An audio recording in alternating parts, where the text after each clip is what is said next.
و خبر نداره عاشق شده و خبر نداره از کوی دلم تو گذر کن از کوی دلم تو گذر کن سری بر بالا مرام نظر کن سری بر بالا مرام نظر کن جنم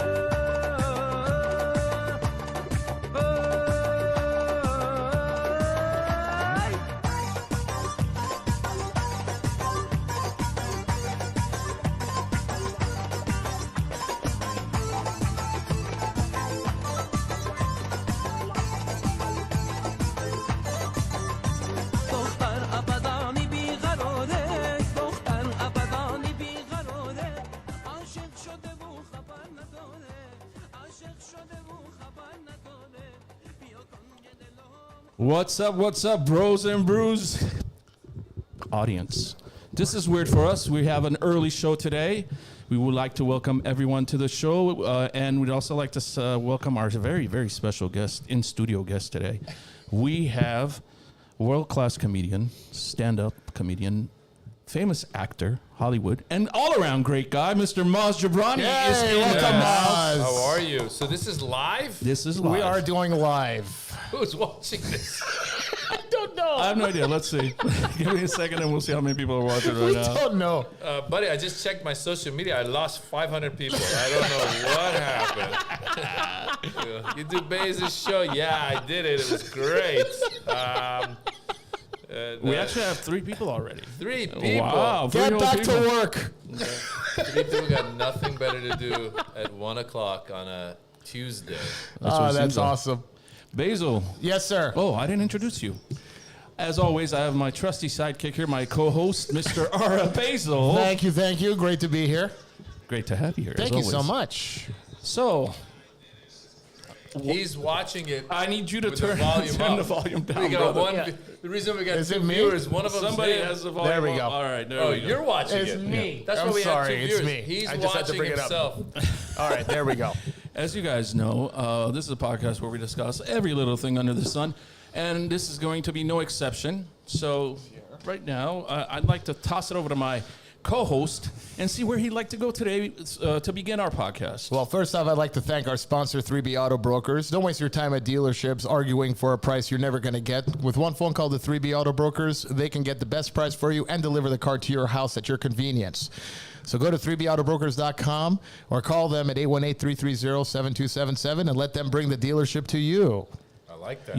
Thank you. Also, one more quick plug. 3B Auto Brokers is also a proud sponsor of the annual Cars for Cops and Kids car show at Verdugo Park in Glendale on June 4th. Come on out, bring the family, get some nice food and libations, and take a look at some nice cars, and have a great day at the park.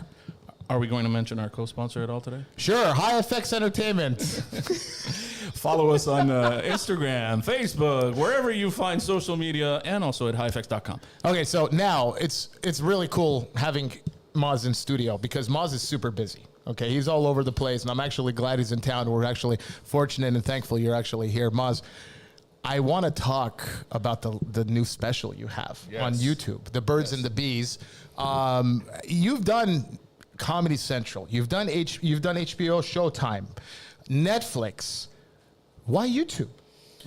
First of all, why does your camera stand still have a receipt on it? Like, did you just buy that camera? If the podcast doesn't work out, we can return it. Yeah. You know Armenians. How many viewers we got? 3? 1, 2. And who is this third person? Please chime in. We'd love to know who you are.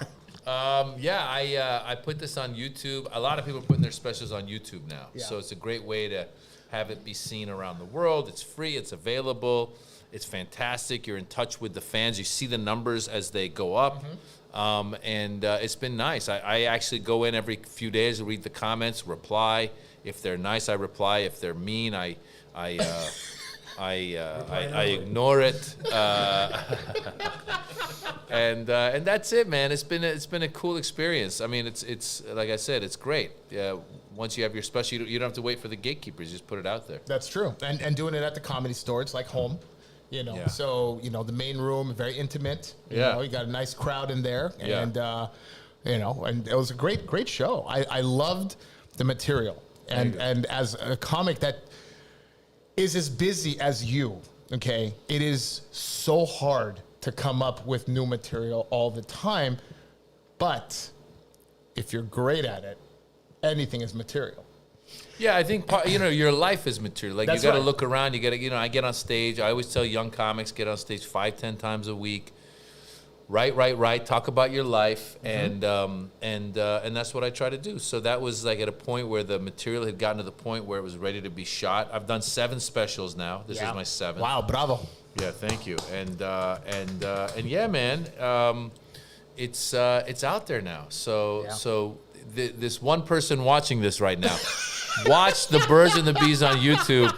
You will increase the viewership by 1. I really appreciate you. Thank you very much. Well, the good thing about this podcast is it's not just live and it goes away. It'll stay on YouTube. A lot of people will see it. This one's definitely going to get replayability. That's right. Thank you very much for the other 4 people who are watching it later. It's funny you brought up the whole thing. When you guys were getting ready for Axis of Evil, you remember that? I opened a couple of shows for you guys at Irvine and Brea, and we drive down together, you know. And Maz, Harry, Maz is the only one that would literally sit in the crowd while you're on stage And watch you. No, anybody can watch And heckle you.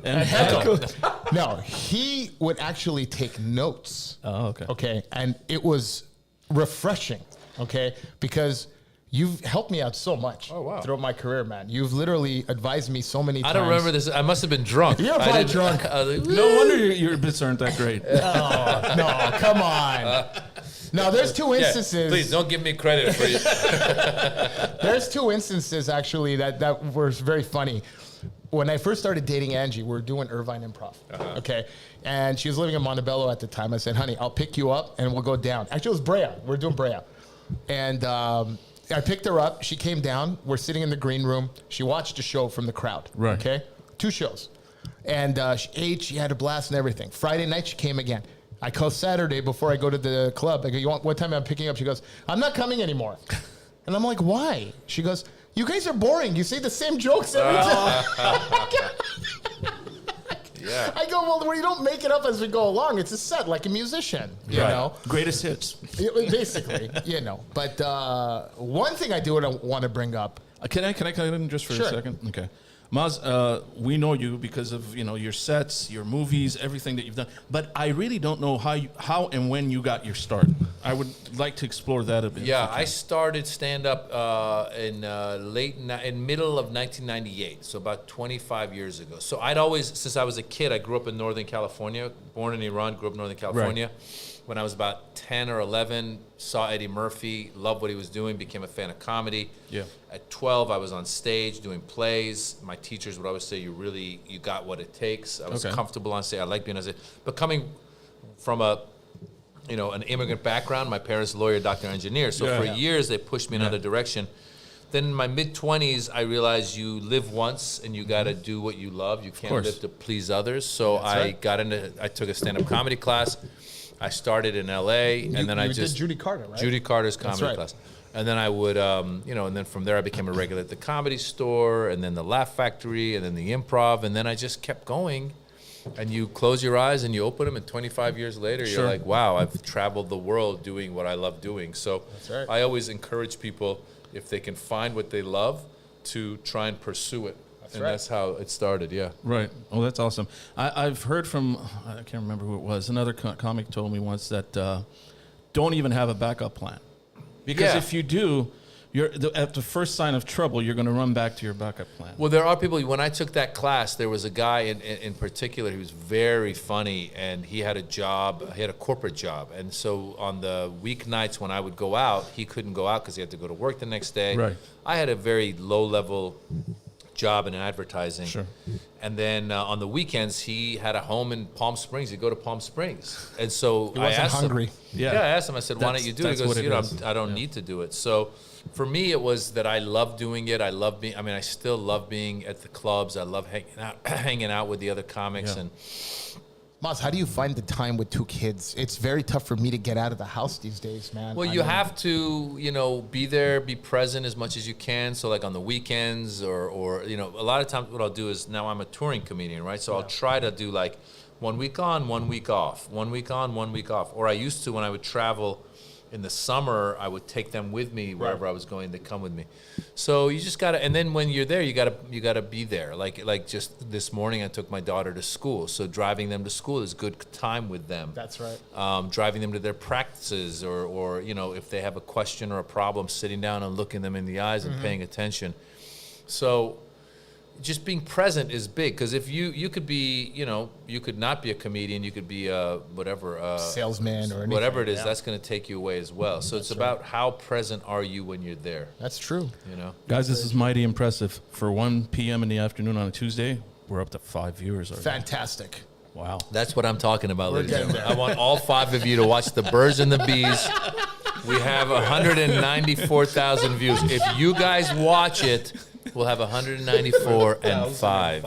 Thank you. So getting back to Maz's point about being, hungry for comedy, like anything in life, if you want it, you're going to take it.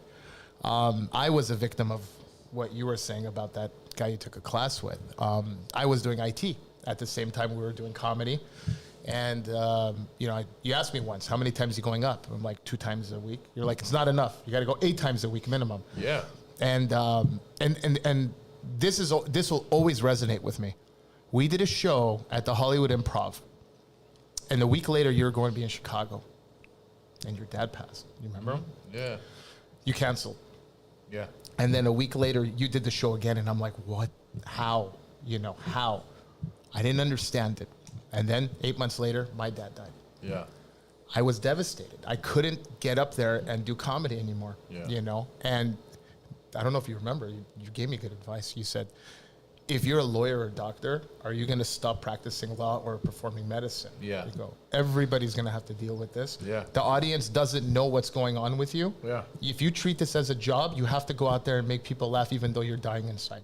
Yeah. And that was the kick in the ass I needed to get back on stage. I'm happy to hear that, man. Thank you, man. Yeah. But you put it in perspective for me, because at the time I was treating it like a hobby. I would have a 9-to-5 IT job and do comedy on the side. Yeah. But in that moment, you have to think, dude, this is a job. You know what, Baze? It's like I was saying earlier. It's in any field of entertainment. Look, I'm just going to throw myself in it. I started DJing as a hobby, and then I'm like, dude, I love doing this. So I'm going to take it seriously. Yeah. And I did have a backup plan. I was working for Sprint. I was a corporate sales regional manager. I had all that.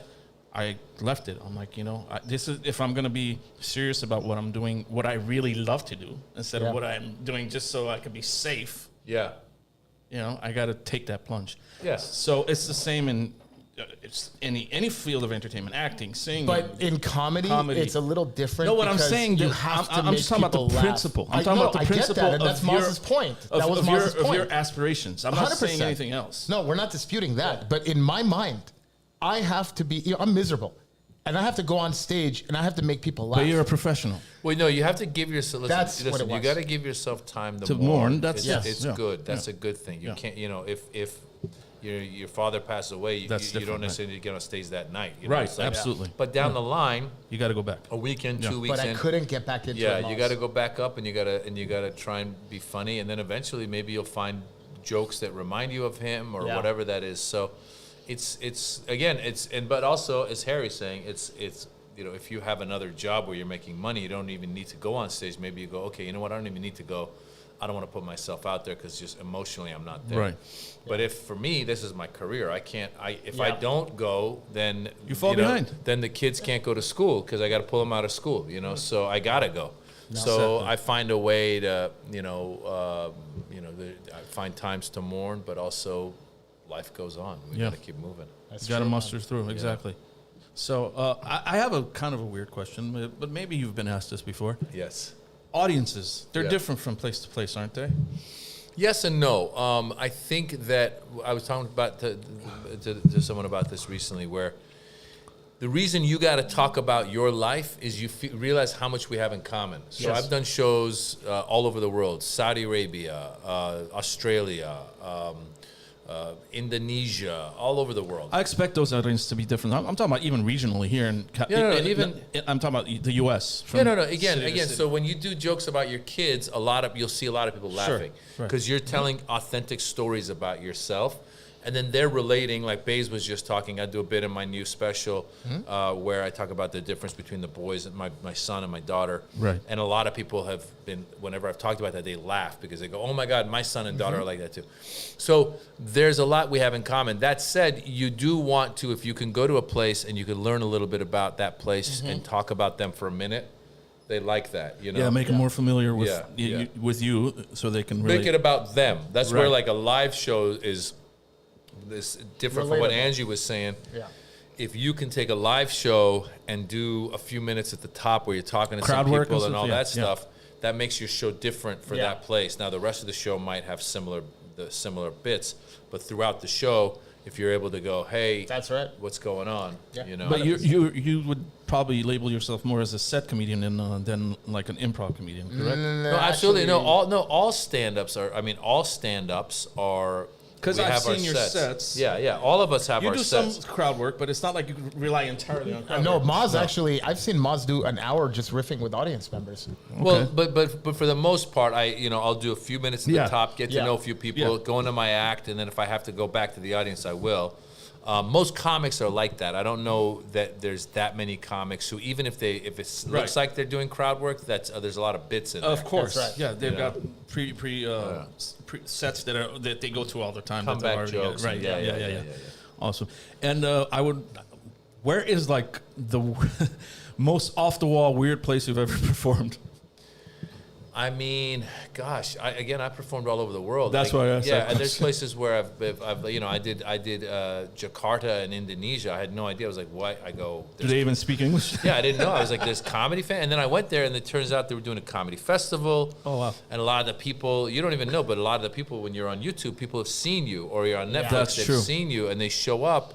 And I was like, wow. And there was like the comedians were coming up and going like, oh my God, I saw you in Axis of Evil. And then I saw your Netflix special, Immigrant. So you realize, when you put stuff out there, Yeah. you don't know who's going to see it. Absolutely right. Someone's going to come up to me and be like, I saw you on the beer, what's it called?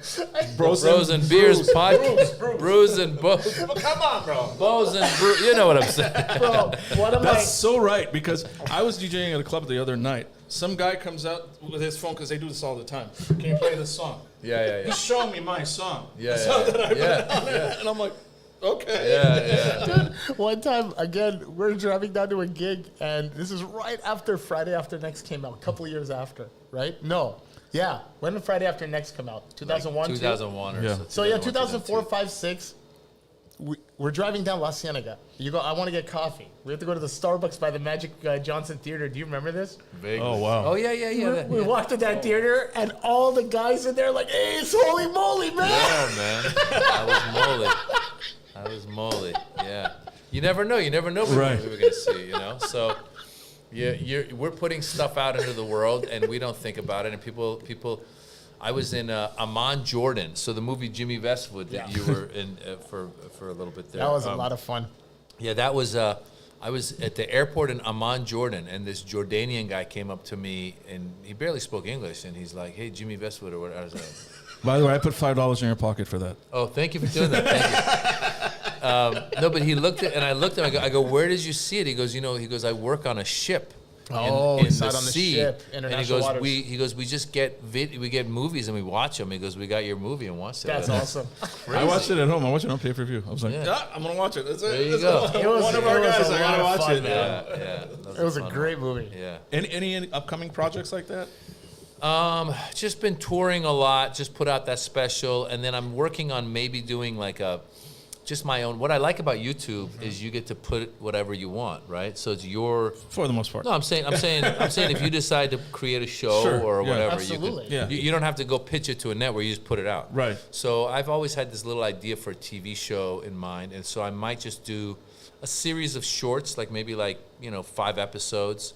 And Yeah. then if I like it, I might do a second season. I'm just basically becoming my own network. Is this Awesome. I don't want to ruin it, but nobody blank. Nobody what? Nobody blank.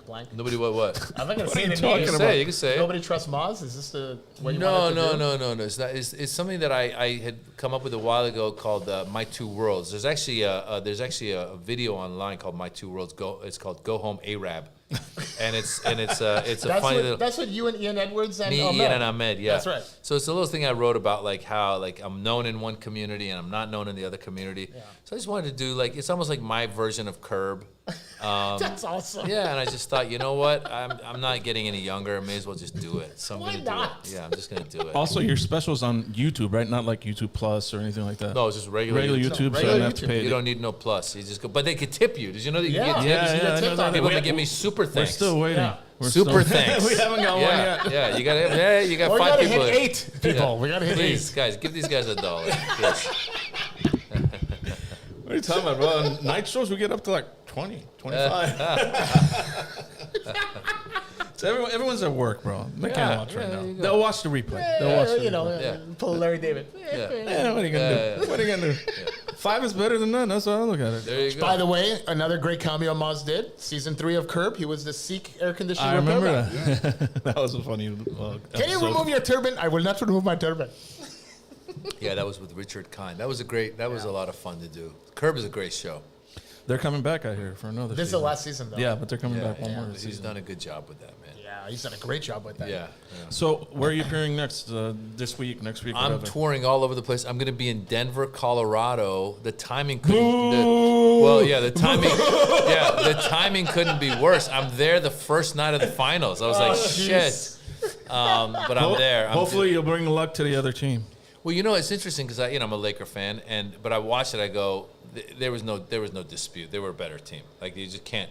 Let's not argue. get into it. I'm saying realistically. We were in every speaking, game, though. We were in every No, game but if all the you way to the end. if you look All at the way to the like end. LeBron, unfortunately, he's gotten older, and he's carrying the team at 38. he's great. They're still they're still got great players. But Right. when you look at because I hadn't really watched Denver, and then when I watched them, I go, oh shit, I thought it was all Jokic, and then all of a sudden. No, every one of those guys can shoot. You guys can argue Yeah. with that. I don't watch basketball, so. So anyway, that's where I'm going to be. I'm going to be in Denver, and then I'm going to Calgary, Canada, in the middle of Calgary's June. awesome. And then I go to Australia, and then I go to Hawaii, and then I'm Wow. just all over the place. MazJobrani.com. Come Nice. see me live. Nice. All 4 of you. 5 of you, sorry. All 5 of you. Basil's number 5, by the way. So it's actually All 4 of you. So it is 4. Maz, I know we haven't been hearing a lot about it in the news. What is the current situation in Iran right now? I know you're really involved in it, and what was going on with that girl, and with the what do they call them now? Morality police. yeah. So what happened was last September there was a young lady by the name of Mahsa Amini, who Yeah. was this Iranian girl, Kurdish background from the Kurdish region of Iran, and she was in Tehran, and her hair was out of her hijab just a little bit. Yeah. The morality police stopped her, arrested her, proceeded to kill her. That led to protests in the streets of Iran and around the world. It's an autocratic country. The government is autocratic, and the protests were really picking up. And then they arrested a lot of people, and they still have a lot of political prisoners. They condemned a lot of them to. They sentenced them To death. So recently, just this past weekend, they killed 3 young people. And you look into it because the problem with news coming out of Iran, it's not reliable because there's no. It's state-sponsored media. Yeah, state-sponsored media. So I was just trying to learn a little bit about these 3 young gentlemen who were killed, and I guess they were convicted by the state of having killed someone who was a Basiji, who was basically they're the law enforcement for the government. And but then you hear this interview and the one guy saying, "Look, I didn't kill anybody. The confession was coerced," and he Yeah. says like they threatened that they're going to kill my brothers, and then they threatened that they're going to rape me with a baton. I mean, it's all really Jesus, backwards stuff. So they killed these 3 young people, and unfortunately the problem is you feel a little helpless because what I tried to do as much as I could when the protests were happening, I tried to amplify the voice of the Iranian people by Yeah, just I remember that. my Instagram page Social became media like presence and stuff, yeah. became basically an activist page.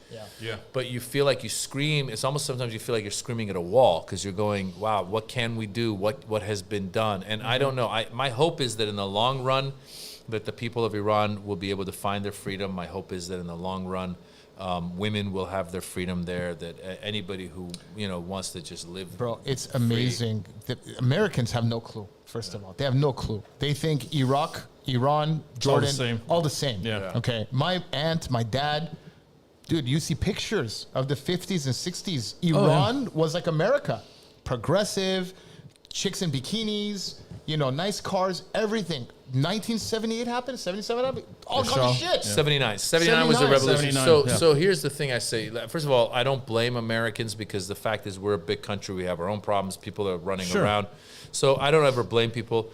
I do try to explain to them because when this happened, I actually went to a lot of schools and I spoke and I said, a lot of Americans don't think this could ever happen in America. Yeah.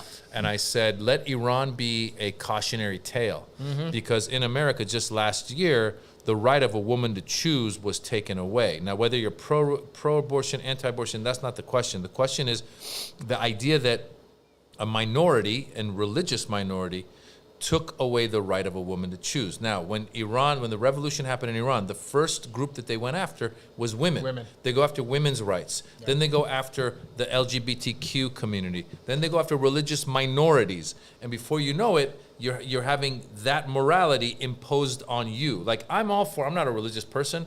I don't care what your religion is. As long as it's to each his own, that's fantastic. But once you start imposing your religion on me, then we have a problem. And I've seen this happen in Iran. That's exactly what happened. Religion took over. These same protests that we saw this year had actually happened when they got control, when the Islamic Republic took control of Iran. Women were out protesting for their rights, but that was squashed because they were saying, well, if God is saying we need to live like this, the whole separation of church and state, there is some wisdom to that. But Iran was better off under the Shah. Everybody knows this. Why did the CIA get rid of him? Well, no. So listen, that. So the CIA, what we have documented is in 1953, the CIA helped orchestrate a coup against a guy named Mohammad Mossadegh, who was the leader of the parliament at the time, who wanted to nationalize oil. So the story goes, the Brits had control of the British Petroleum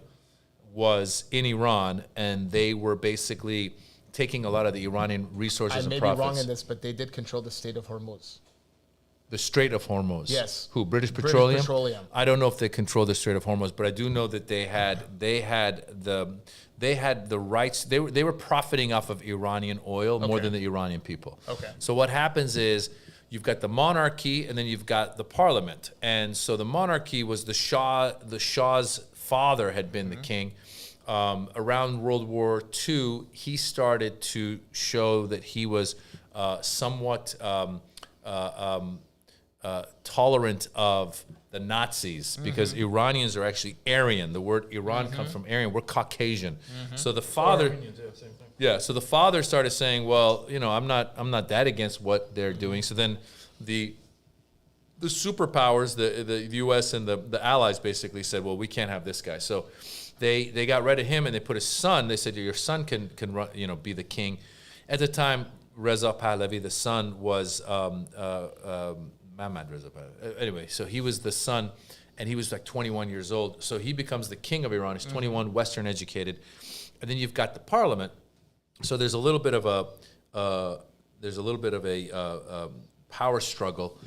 And the leader of the parliament is this guy Mossadegh, and Mossadegh says, I want to nationalize oil. What does that mean? He goes, I'm going to kick the British out of here. You guys can no longer have our oil. Our oil is our oil. Our people will profit from it, etc. The British at the time, they see, this guy's not good for us. At the time, we have the Cold War happening in the early 50s. They come to the U.S. and they go, listen, this guy Mossadegh, if he is allowed to have power, then he is left-leaning, he's a communist, and Iran will become a communist state under the Soviet Union and is right there underneath the Soviet Union. So they convince the U.S. to help them orchestrate this coup d'etat that gets rid of Mehmed Mossadegh and puts in the Shah. And at the time, the Shah is a young guy, and they basically say, listen, if you play ball... He's impressionable. Yeah, well, also they have power. They go, if you play ball, we'll give you, let us have our rights to the oil, and we'll work together. So the Shah comes in, and so that's actually something that's been documented, the involvement of the CIA.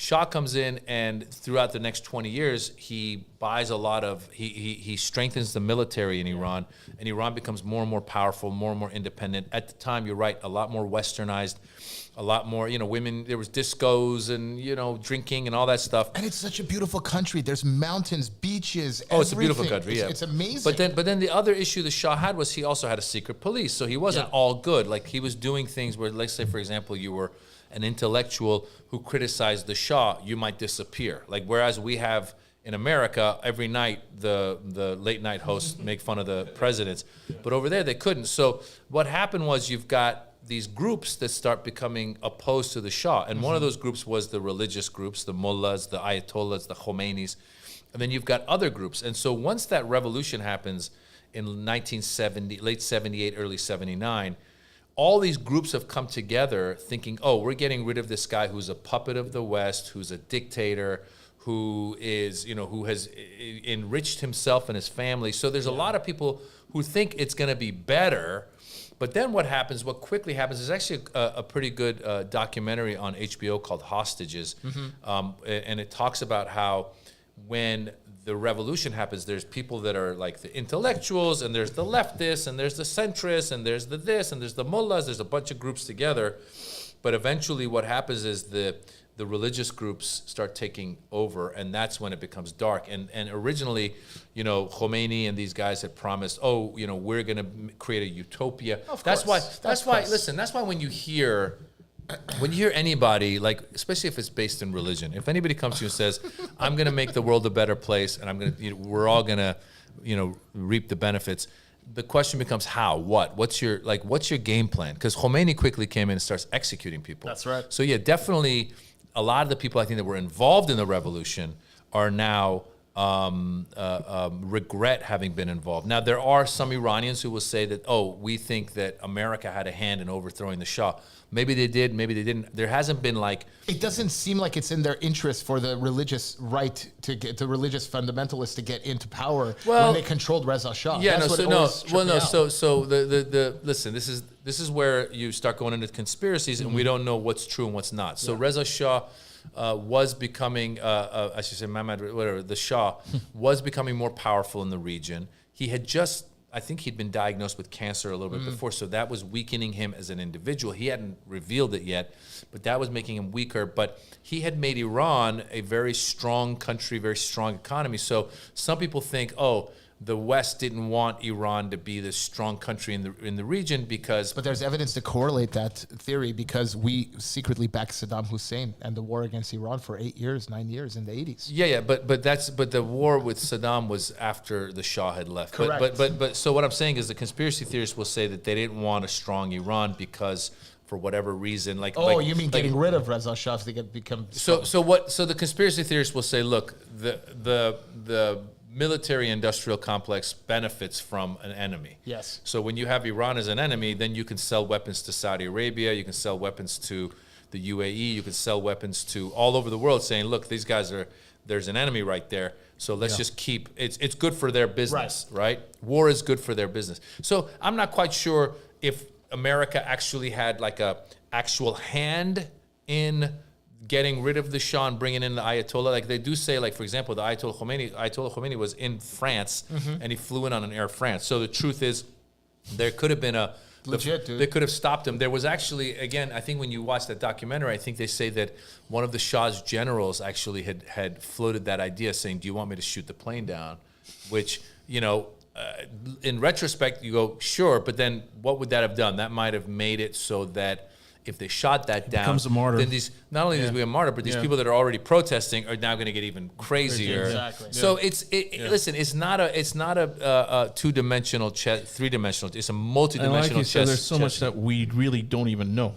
We don't really know, but also again, if you go back to it, listen. What I keep saying is, I don't care if you're on the right or the left. I just say if you just got to be careful when someone comes promising solutions and doesn't have what makes sense logically. So if I come to you and I say, don't worry about it, I'm gonna get rid of this guy and I'm gonna take care, and everything's gonna be, and everyone's gonna share in the wealth. That's right. So then your next question should be, so what's your game plan? Lay it out for me. Now, if your game plan is this, how I'm going to do it. What I'm going to do is I'm going to get rid of this guy, and this guy has whatever. I'm going to implement this bill. I'm going to do this policy. And by the way, I can actually do it because I have let's just say hypothetically speaking, let's say that whoever took over Iran when the Shah left had some sort of power to be able to say, I'm going to take this whatever $1 trillion worth of wealth that this guy has set aside for him and his family. I'm going to take it out. I'm going to give everybody in the country $1,000, and then I'm going to build these universities. And I'm going to, if somebody actually had That's a plan. It's a plan. So we get that every election cycle. We get that from the right or the left. Somebody comes in and goes, I want to do this. Now it's great to have ideals and go, I'm going to make a policy where college is free for everybody. Oh, that sounds great. Fantastic. We can all go to college for free. Great. How are you going to pay for it? How are you going to pay for it? A. And also, how are you going to get the people that are opposed to free college to agree? To go on your side, So what I'm saying is, you always got to ask that question. And that I think that what happened in that situation was that there was such a whirlwind and support for, and also, by the way, when they frame it as religion or any kind of ideology that's almost extreme, extreme, and blindsided and blinded, blindfolded. That people go, yes. So then, for example, if you were logical, you might say, oh, Khomeini came in and he promised all this great stuff, but he's executing a lot of people. Well, yes, but those are enemies of the state. Oh, yeah, okay. And then you kill other people. And then, now you've implemented laws that don't allow a young person to walk down the street with their hair out a little bit. Right. Well, God. Oh, okay, well, if God says it. So once you put it in that frame, you're still going to have a lot of people following you. But again, I would say question anybody, and that goes for happens. everything. Yeah. So Maz, as an immigrant and as children of immigrants, because right now you both are immigrants. You're born in Lebanon, and you're born in Iran. Yeah. I was born in LA, but my parents were born in Iran, Bulgaria. Now Iran, religious country. Bulgaria, communist country. So we see what my parents fled from. Okay. When you're going out to these, universities and stuff or Americas and say, let Iran be a cautionary tale, the common denominator for both of our countries right now, because I do believe America is following Iran's path, not in the religious sense, but there is an agenda that's forming. The students were instrumental in the revolution in Iran. The college kids were the ones that were, being manipulated by the religious right to overthrow the government. It was yes and no. The revolution. Listen, revolutions usually, if you look at it historically, revolutions usually happen because of economic situations, right? So once, because you have a lot. There's always ideology, right? There's always someone who's saying you're not doing it right. So I'm talking about historically.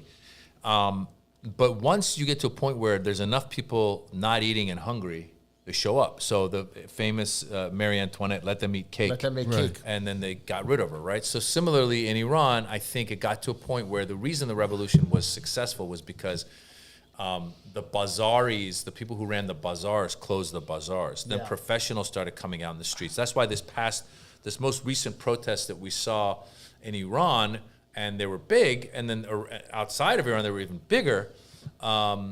Meaning like they were the biggest I think that we've had in these past 40 years outside of Iran.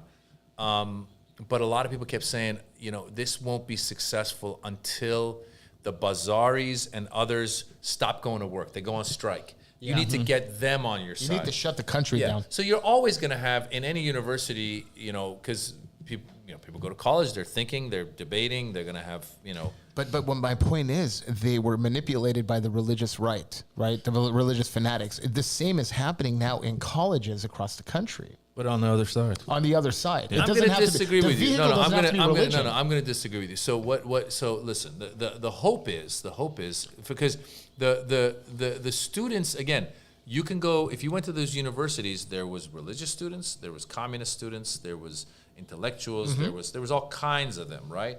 Again, when the religious group in Iran took over, because let's face it, there's, first of all, I used to do a joke. I used to say I found out my grandmother wasn't religious, she was superstitious. So there are a lot of, once you believe in an ideology, whatever that ideology is, and a lot of times it's religion, then there's no logical discussion that you can have. Because if you say to me, hey, you need to, let's take abortion, for example. Again, I don't care if you're pro or anti, but I'm just saying, if I say to you, you shouldn't have an abortion because God said so. I laugh in your face. Well, no, I'm just saying. As an American. I'm saying now, if I want to have a logical discussion with that person, I go, well, what about if the mother is, I don't know, at risk, or she was raped, or you start going down the what about, let's logically think about this. What if the mother is not necessarily health at risk, but like financially at risk, and is going to bring a kid into this world, and this religious person is going to say, well, God said. No, they would all probably say, there are other options. They can put it up for adoption. Whatever that is. So the point is, it's hard to have any kind of logical discussion when someone's ideology is like that, right? Yes. So now when we're looking at America right now, I know that there's people say, oh, the universities, this, that. I think the key is to always think critically. But that's frowned upon right now. Right now, 100%. Our generation To think critically? Yes. Give me an 100%. example. Well, okay, it happened in Glendale Unified. The kids are going up against the LGBTQ agenda, and they're being frowned upon. They're being ostracized by their teachers and the principals. It's happening all across the country. What did they? I'm sorry. What did they say that they're being ostracized? I'm just curious. I can't remember anything against the agenda. What was it? I remember there was this kid who identifies as a female. I'm sorry, as a male, but she's a female. Okay. And she's changing in the boys' locker room. That's what it was. And so the kids at school told their parents that there's this girl who's changing in the boys' locker room. Okay. So the parents were upset that the teachers were allowing this to happen. And the kid is still a kid, and she still has her female parts. Got it. What grade? I'm just curious. We're talking junior high, 7th or 8th grade. Yeah, it's an interest. So let's go. So first of all, so the parents had they went to the board meeting. They made a big brouhaha, which they should have. I mean, I would be on that side myself. Yeah. You can't have girls and boys change in front of each other. Right. Yeah, I think that this whole the whole LGBTQ trans question, like, to me, it's first of all, I would really be curious to find out how common this is. It probably isn't. Yeah. So first of all, I want to, because I know that the problem is, and if you can go back years and years, people always look for a boogeyman.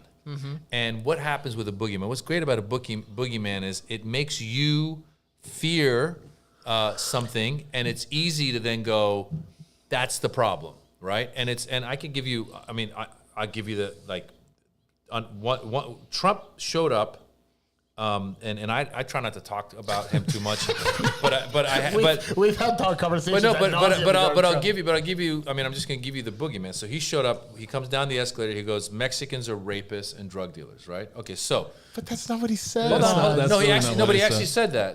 Bring it up. He didn't say all Mexicans. No, I know. It doesn't matter. My point is, but there were some that are coming through that are. Yeah, but listen. So you, as a critical thinker, are able to go, he doesn't mean all of them. Right. But okay, I see where you're going with it. So, but I will guarantee you the next time. I see the analogy. I will guarantee you the next time there's a lady I saw the videos. There was women. There was Spanish backgrounded women working at a deli or a bakery or something in New York, and some lady was there. This is America. Speak American. You guys are rapists and. Where do you think she got that from? Well, there's small-minded people everywhere. Well, but my point to you is, this is my point. Boogeyman, right?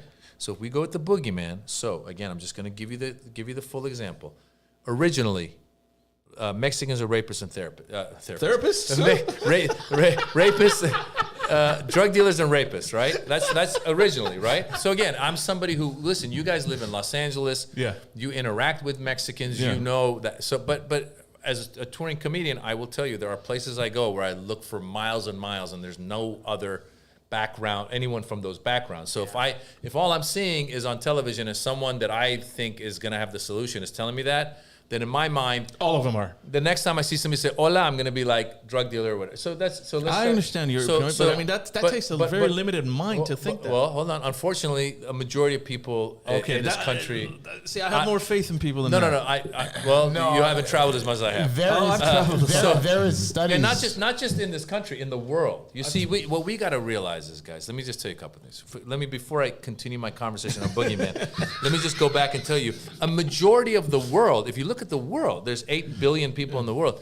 A majority of the world is not as educated and as critical thinking as you and I. They don't have the luxury to be. They don't have the luxury. They don't have whatever it is. It's just a majority of the world. Like I would say, probably compared to 100 years ago, they are more educated. But they still, overall, majority of the world is going to be less educated than educated and critical thinkers. So that's number. That's. I think we can.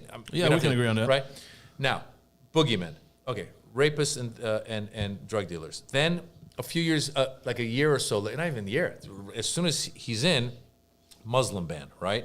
So now, but that ban was in place during Obama's. Hold on a second. But to come out and call it Obama's ban. No. Hold on. But I want to go on record and say that was a horseshit fucking ban. Iran should never have put on that ban. Let me just hold on. No. Hold on. Let me just tell you. Let me tell you about the. I'm talking about the boogeyman and the messaging. Okay. So you are someone who's done some research and you're going, oh, they had already said. Yes. And if somebody digs a little deeper into it, they would say what had happened was, one of the things that had happened was they were trying to make it harder for countries to come in that didn't have relations with America. We were talking about this when it happened. But to come out and call and basically listen again. His delivery is what is the problem. Not just the delivery. No. I'm talking about it's creating. The rhetoric I'm and talking delivery. about creating the boogeyman. Okay. Yeah. So if I'm sitting there and I'm watching somebody. Forget Trump. Whoever it is. Say it's whatever. Right. John Doe. He says Mexicans are this. Then a few years later, the message is Muslims are coming. How do we know they're coming? They found a prayer mat on the border. So there's terrorists coming in. Okay, that's interesting. So again, if I don't know Muslims, I don't know. Oh my God, they're coming in to kill us. Right. Number two.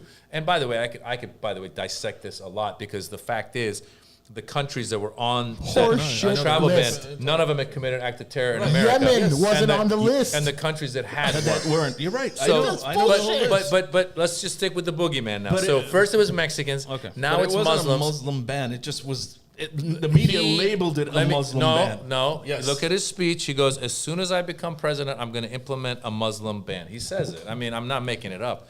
You can look at people that are watching this, put it on pause. Go to YouTube. It was before he was president. It was before because he knew who he was talking to. He knew the dog whistle to his followers because he knew that unlike you, who's thinking critically and going like, oh yeah, this ban already exists on these countries, and he's just going to call it this. There are people that are watching it going like, you know what the problem is? You know why I'm not getting work?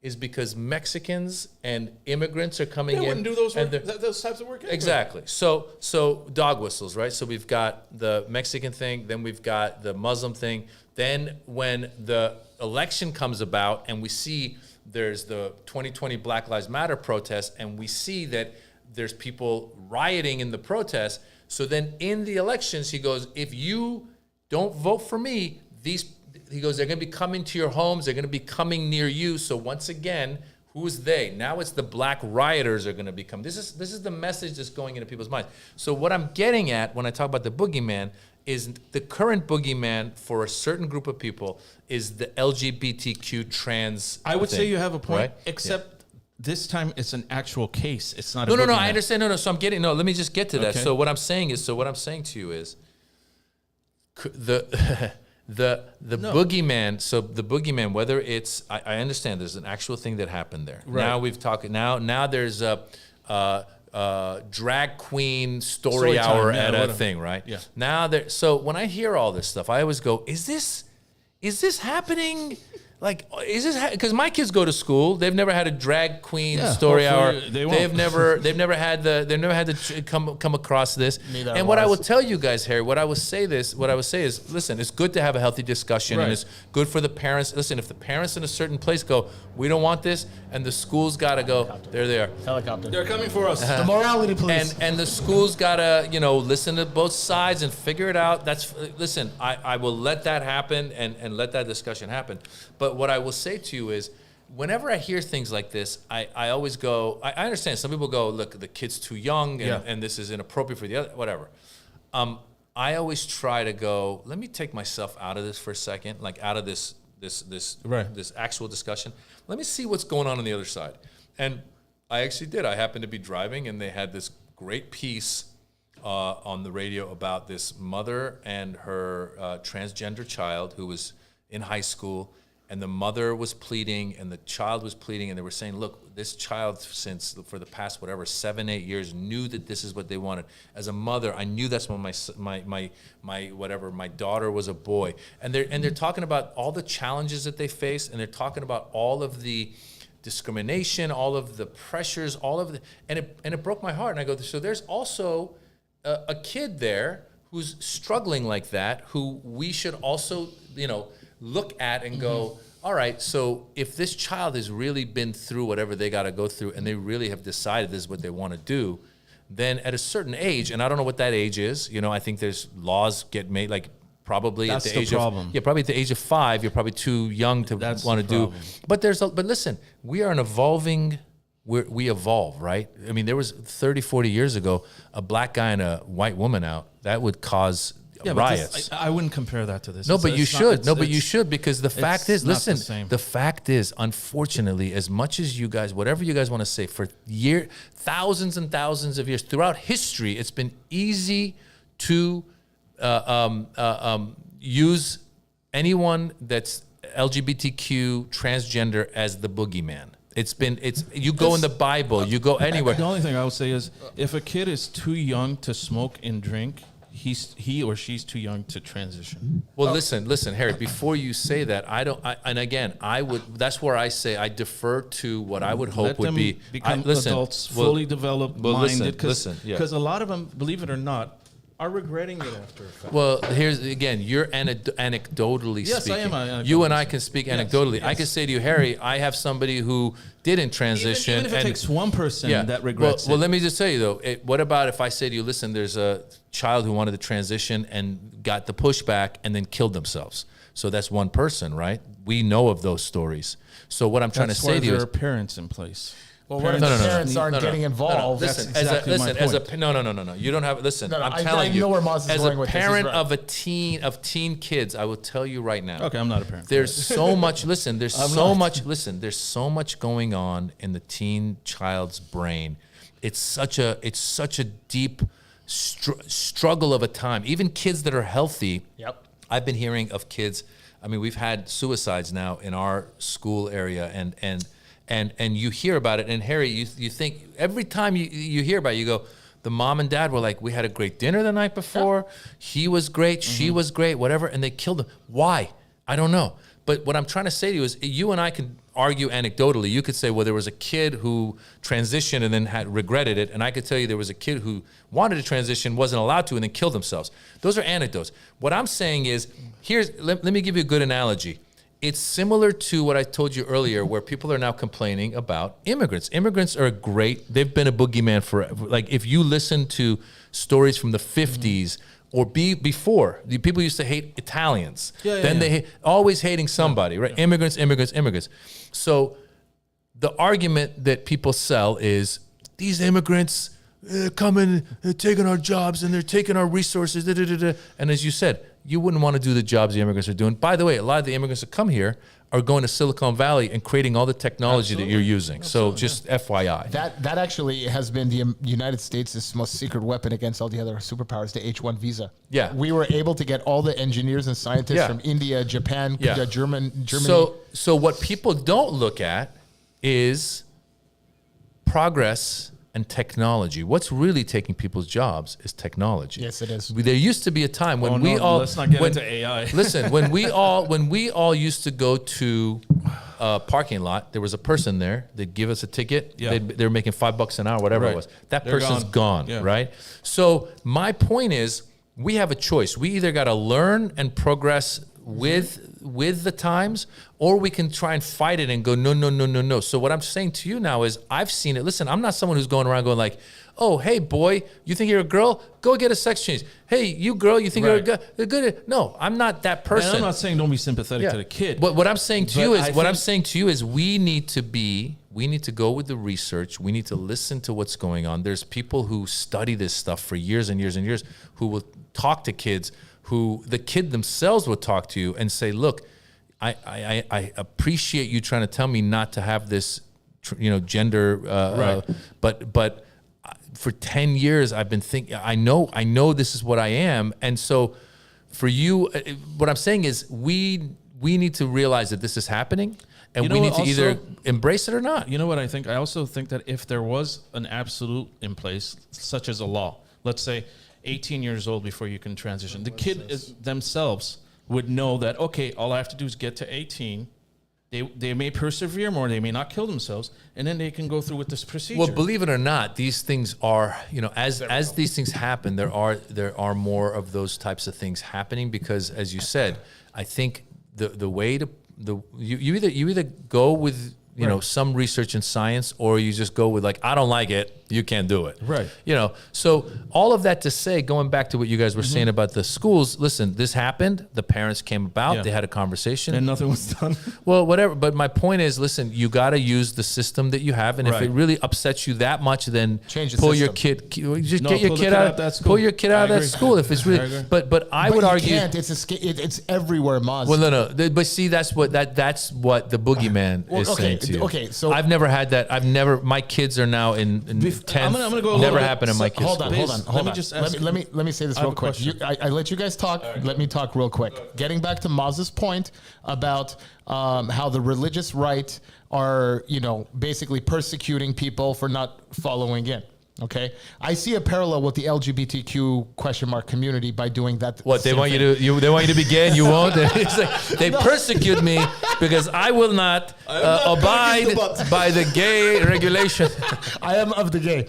No, let me first off say, anecdotally, I have some experience in this. I have a family. You've experimented? I have a relative who's gay. Okay. I have a lot of friends who are gay who are very vocal in the LGBT community. I've been a fan and supporter of the LGBT community for the past 25, 30 years. LGBTQ. What do you mean LGB? I'm making a point here, Maz. There's no T? Hold on. Oh, you don't like the T. Hold I on. see. When the the TQ question mark and everything else was attached to the X, Y, LGBT Z, and community, sometimes Y. they hijacked their cause. And a lot of gay people will tell you, God. they will tell you that they don't even know what they're fighting for anymore. And you'll be hard-lucked to find a gay person at a pride festival anymore. It's always just It's like, all Now you're transgender just now. making shit up, bro. Okay, that last When was the last time you went to a gay pride parade? Because the last- I saw a lot of gay people there. the last part was a makeup. But here's the point I'm trying to make. Everything is about transgenderism now. You have to either fall in line or you don't. Again, I'm going to remind you what I just said. It's a boogeyman thing, buddy. Hold on. Let me look at Watch OS 9.5 update. And I'm going to read what Apple sent me. Watch OS 9.5 includes new features, improvements, and bug fixes, including a new Pride celebration watch face. I don't have a problem with Sex that. change. This is where I don't have a problem with, okay? yeah. I don't have a problem with the Pride watch face. I choose not to use it. That's my prerogative. As a libertarian, I'm all for this. As an American. Now, hold on a second. This is where I have a problem. To honor the LGBTQ plus community and culture. When did sexual confusion become a culture? That's my whole. They are changing the agenda to make it a culture. Ethnicities have culture. People have culture. People who are confused about being a boy or girl do not have culture, and you can't refute this. You make no sense. How do I not make sense on that this? kind of makes Well, sense. no, to the me. word culture. You just took. So you're saying a history, and you're saying okay. So you have to have an ethnic background for the word culture to be used. Yes. But you could say I could say to you that like whatever. That's a football culture. That's the baseball culture. In the baseball culture, the guys get together, they chew the sunflower seed, they spit it out, they chew tobacco, they grab their balls. That's a part of culture of baseball. Oh, what part of the world is baseball from? No, this is the word culture can be used to describe many things, Baze. I just blew your argument to shreds. The fuck are you talking about? Totally nonsensical. So you're going to compare baseball to... No, you're saying the word culture can be used with LGBTQ. Of course there's a culture. You could use that as a culture. I don't know. Listen, I don't know who writes this legal stuff. You're bringing up something. By the way, this stuff is stuff that anything you pull up nowadays, listen, they're going to have legal language with it. Of course, that's part of what they do. But the word culture can be used to describe straight culture, gay culture, bi culture, trans culture. I mean, there's a lot of people can use that you can use the word culture. So listen, let me ask you a question, Maz. Yes. I just want to get this in. We were talking about colleges earlier. Yeah. Have you done colleges at all? Yeah. Okay. Have you been doing them recently? Yeah. And everything's fine. No, the big problem in colleges for me is that I'm old. So when you're older and you're doing it in college, no, I'm going to tell you, when you're older in your college, you definitely they don't relate to you as much. And I will say to you now, let me tell you what I know what you're getting at. So definitely compared to, look, we come from we come from a generation of like, Don Rickles, right? Yeah. Insult comics. That was, you get in there, hey, what are you? You're black this, you're white that, you're Armenian, but there was all, yeah. So I get that. So I will tell you that a little while back I was doing some show, and they were mostly like 16 and 17-year-olds. They're definitely a lot more sensitive. Triggered right away. Like I even might have used the word nerd, and I think a few of them were like, So. Listen, I'll go. I hear what you're saying on that, Harry. The lamest thing you can say. I hear what you're saying, but again, let's go back. Listen, I'm going to go back to. I have kids. I have a 14-year-old boy. My 14-year-old boy, I took him and he saw Jeff Ross. Jeff Ross is a roasting comic. Yes. My boy was like, when can I see him again? I want to bring my friends. That's awesome. So what I'm trying to tell you is, they are still kids. Okay. They still want the edgy stuff. There's a reason why sometimes you go, maybe I'll tone it down. And then you look on some of these social media things and the person with the edgiest shit is getting a bunch of views because people still want to see it. Right. So you're going to run into some kids who are so sensitive because whatever they grew up with. Professors and then, have molded him. No, it's not the professors. No, it's not the professor. You guys are falling again for this idea that they're being brainwashed by are. No, the fact it's not the professors. Listen, it's this is Liberal called academia. This is evolution. Okay, the same You're way. not going to win that argument, Harry. He's a Berkeley grad. Listen. Listen. This is throughout time. Okay, when kids came home and said, "I love rock and roll," the parents were like, "This is shit." What do you do? Then rap. What are you doing? This isn't music. Yeah. So whatever this is, as kids are getting to, it's the kids themselves. I think, like as I'll tell you, as an actor, I started 25 years ago. Mm-hmm. I used to play Indian, Pakistani, all this. I used to do the accents. I used to do. No, I'm saying it was a typecast, but as an Iranian, I was able to play these other parts. Right. Now, most likely, if you go out for a part, they're going to try and find an Iranian to play the Iranian, which is crazy. Listen, it's called acting for a reason. Hold on. I'm gonna say to you though, there's a good and a bad. Gyllenhaal, Disney. Yeah, no, there's a good and a bad to all this. The good of it is that there are actors now, because back in the day, like the reason Anthony Quinn had to play like Greek. Native American and Greek and all that. He was a Mexican dude, but he was the closest I could find. They're like, you're gonna play all of them. So now though, these people exist. So if I want an Armenian guy who's got pinball machines in his thing, I'll call up Bass, right? So my point is that that's the good part of it. The bad part of it, you're right. As an actor, I wish I could, if they were, let's say they were a part of, I don't know, some guy who happens to be Afghan, and somebody goes, well, you're not Afghan. I go, well, I'm Iranian. We're right next door. So by the way, those things still do happen though. There are times, but what I'm trying to say is this is progress. And this is these generations, as the younger people come up, they look around. Like I almost feel like sometimes like I've toned down doing accents on stage because I feel like it's almost a little hacky now. Because it's like I'm leaning on jokes that were funny 20 years ago. I see. So it's up to me to either update my act and realize that whether they're young people or old people, my joke better be funny with or without the accent. No, man, our parents' generation still love the accent. Some jokes are timeless. Take, like you said, Rickles, for instance. Rickles hasn't been around for 10 years almost, and his comedy is from 20, 30 years. But anyone that watches this today still laughs their ass off. Can I just say one thing? Maz was talking about, the typecast. What I'm saying is funny, and I think he's doing himself a disservice by holding back jokes that he thinks are. No, I'm not holding back. No. What I'm saying is comedians. I've heard comedians complain. Oh, you have woke culture. You can't do cancel culture. Let me tell you a couple things. First of all, you either evolve or you don't. So meaning what? I've performed now I continue to perform in front of all ages.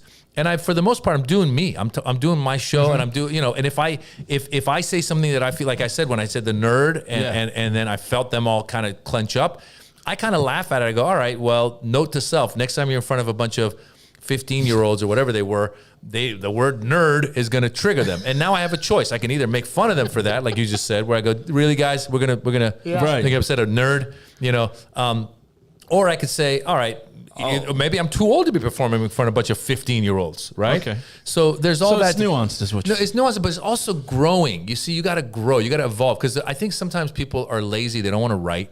And then they go, those jokes I used to do 10 years ago, those aren't working anymore. Yeah. And by the way, the other thing I'll say to you is, I want to evolve. I want to grow. So when my kids come to me and they go, hey, Daddy, that, when you're doing accents is, we all look down. Like, that's just like. Yeah, I see what you're saying. And I go, oh, wow, if I want to have fans in the future, I better make sure my comedy is funny enough without those accents, because doing the accent of like that age is like, that's always funny to me. It's funny, but at the same time, like, you better have a reason for it. You understand what I'm saying? Because I think people used to lean on that stuff as a crutch. Yeah. And by the way, when you talk about cancel culture, I will tell you, the people that tried to cancel me the most were people on the right. Like when I would start my Trump jokes, there was always somebody in the audience yelling back at me, "You can't make fun of him."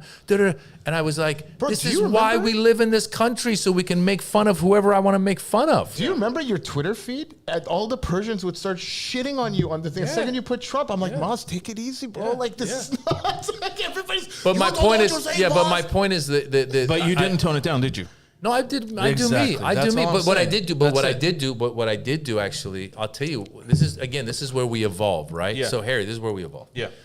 During the Trump administration, the reason I don't like Trump for many reasons, but one of the reasons is I just don't like bullies. I also don't. I think he's a big bullshit artist. He's narcissistic. He's got a lot of problems. I mean, if you came to me and if his personality were different, and I could at least say I don't like his policies, I'd be like, I don't like his policies, but I don't like the person. But during his presidency, there was many times, I swear to God, I actually had a joke that I forgot about, but it was funny because I said, even when you try not to pay attention to him, he's on Twitter. So every day you wake up and there's a new, I said, it's like Tetris. It just keeps coming. And you're like, how do I deal with this shit? So it was.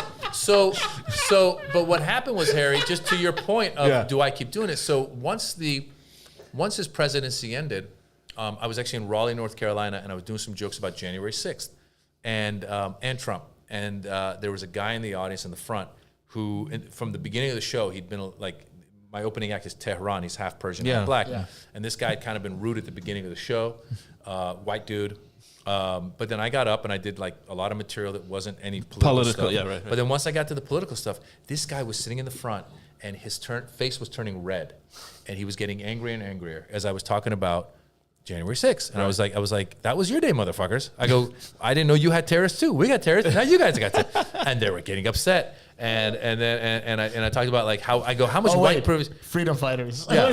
I go, how much white? I go, white people. You have funny names for your criminals. Your terrorists become patriots. They call them patriots. I go, your drug dealers become pharmaceutical reps. Your killers become lone wolves. It's all bullshit. But it was funny. It's a funny joke. But this guy was turning red, and I'll be honest with you, and his wife was looking at me like she was pleading, like going like, please stop. And I got off stage, and I'll be honest with you, this is where, as a comic, we got to make a choice. Right. I go, okay, this was probably 6 months after Trump had left the office, and I said, I had a choice. I go, do I keep doing these jokes, or do I just Forget about them. And I go, you know what? I got enough stuff. I don't need this anymore. Okay, that and I makes don't need to sense. put my audience that might like the guy through this torture. I go, I'm just gonna stick to my own stuff that I want to say. And I'm gonna evolve. So again, that's what we have. That's where we have a choice as a comedian. If a comedian's sitting there going like, "Oh, people are too woke," I can't even say whatever the word is. There was probably 20 years ago, there's probably some guy who was like, "I can't even use the N word," and I'm white. Well, you probably shouldn't. Or somebody. And by the way, intention is huge, but also evolution is huge. So even if Don Rickles were alive today, he'd probably have to sit there. If he were a young guy, he'd probably sit there and go, "How can I still have fun by doing what I'm doing and be me?" Because Don Rickles, from everybody I've heard, was just a loving human being. Yes, that's what I'm So if I'm sure he'd have a style of like talking to somebody and be like, I'm not, I don't know if this would happen, but like if the guy's brown, he might be like, "Are you Indian?" I can't even say it. He could be having fun with it. Like, I don't know what kind of brown. You might not be brown. You might be white. He could have fun with it. But anyway, I feel like we got getting back long-winded with it. I want to get back to the point you made about evolving and getting the gigs. The funniest thing, first of all, let me just say one thing. My dad's favorite comic, aside from Eddie Murphy, was this man right here. Hey. Okay. You know it too. Yeah. Every time I would say, "Dad, you coming to the club? Is Maz going to be there? Is Maz going to be there?" All the time. So he was very invested in Maz. He loved him dearly. And we were watching, what was the movie you're in? I keep fucking up the name. Interpreter, with Sean Penn and Nicole Kidman. Yeah. And we're watching it, and Maz is getting on a bus in uptown New York. Yeah. And I'm looking at my dad. My dad's gonna be, "Oh shit, this is the time he's gonna die." and the bus explodes, right? Yeah. And he survived. You're around the corner. And I don't know if you remember, like a couple of months later at Comedy Store, we're doing a show, and my dad goes, "Congratulations, you didn't die." Yeah. It was For once, they didn't kill the Middle Eastern guy. progress for the Middle East, man. I was part of it. I was the Jackie Robinson of the Middle East. But Maz, you were coming up in the 2000s. There was nobody. There was nobody. You were the one. You got the gigs. You got everything. You're playing an Arab. Who cares? He's on there. You're right. You got this. You got that. Yeah. Dude, he's playing an Arab terrorist on 24. Remember when season 3 was Shore? Yeah. They're speaking Arabic to you. You're speaking Farsi to them. No, I spoke Arabic. You were speaking Arabic. Yeah. Okay. They would always give it to you in like phonetics and so they you can- wouldn't give you Yeah. speech, but a couple of the words. Gotcha. That's why one of the funniest jokes you ever had. He goes, I'm not gonna say it, but you say it. What is it? It's bittersweet when my agent calls me. Oh, I don't remember it. Okay, I'll say it. Yeah. It's bittersweet when my agent calls me. He goes, "Hey, I got you a gig." You're like, "Great." He goes, "It's in a Chuck Norris film." I'm like, "Oh shit." Oh yeah. So true. Because you're never gonna make it out alive in a Yeah, Chuck I'm gonna die. So the YouTube special, Birds and the Bees. all new material. Yeah, I mean, it's new material for the past couple of years that I've been working on and I've been touring with. So people will, I think, hopefully enjoy it. And then, and as I tour, I'm now transitioning that material out and bringing in new material. Yeah. So always talking about life and what's going on. I enjoyed it a lot. And trying to make people laugh. Yeah, I hope people enjoy it and leave a comment and tell their friends and help me with this algorithm. Did you know algorithm? Yeah. Of course. It was an Iranian guy who came up with it. Yeah, there you go. Wow. Not Lebanese, Iranian. All right. You guys can have that one. Mazi, if you can do a quick shout out to my friend's uncle in Boston. What's his name? His name is Zare Avakian. Hi, Zara Avakian. Huge fan. Him and his wife Crystal are huge fans of yours. Hi, Crystal. So Hike's dead? Are they the No, only? his Are they nephew, the other his two uncle. watching? His Who's uncle. watching? Hey, are you watching Zare, Crystal? They probably are. Watch on separate devices so we can get more views. oh man, that's too Yalla. funny. Thanks, guys. You got it. Well, Maz, thank you so much for coming in Thank studio. you, buddy. Thanks for the person. Anytime, brother. I appreciate Anytime. you. And we got a little deeper than I thought we would, but hey. No, this it is great. it This is reminds what me it of is. 1 o'clock in the morning comedy store kitchen conversations. Yes. This is exactly what And it if was. you after decide comics get off to stage. transition, I support you. Tell that guy. That's the guy that was talking about having experiences. I don't know about this guy. good. All right, All right, Maz, guys. thank you so much Take for care. joining us. Bye-bye. Thank you guys for joining us. Thank you and guys. We'll see you guys on the next Bros and Brews podcast. Make sure to share this video, like the video, do all that good stuff for us. We appreciate all of you guys, all 5 of you right now, and then all of the rest of the guys that are going to watch later on. All you brew heads, keep us alive, guys. Let's keep this show going as long as we can, and let's grow it all together. Thank you, guys. We'll see you next time. Thank you, man.